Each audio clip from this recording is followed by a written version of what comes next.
Good morning সবাইকে। আমার অবস্থা অনেকটাই খারাপ, তার কারণ পোস্তর জন্য পুরো রাত জাগা। পোস্ত কারোর হেল্প ছাড়া উঠতেও পারছে না, কিছু করতে পারছে না। ওকে হিস করানো, পটি করানো, ওর এক্সরের একটা ডেট পাওয়া গেছে, এক্সরে করাতে হবে। আপাতত বিছানাতেই হিসপটিও করছে, দিনে 1000 বার করে চাদর পাল্টানো। কিছু করারও নেই এই পরিস্থিতিতে। এটা কোনো মানুষেরও হলে হতো। এই যে পোস্ত, এটা এক্ষুনি ব্রাশ করলো, এবার একটু বিস্কুট দেবো, দেখবো খায় নাকি।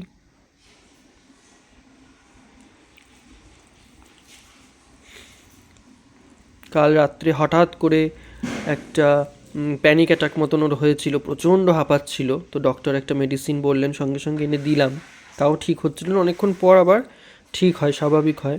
সারা রাতে 3-4 বার ওটা হিস করছে, ওই তখনই কাঁপছে, প্যানিকটা হয়ে গেছে ওর। মোটামুটি ঠিক আছে,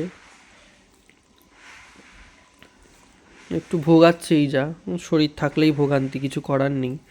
আমাদের হাতে যতটুকু আছে শুধু যত্ন নেওয়া, বাকি ঠিক করা না ঠিক করা সবই ওপরে যিনি বসে আছেন তার হাতে। এই হচ্ছে ব্যাপার। আর ওই যে মাম্মা,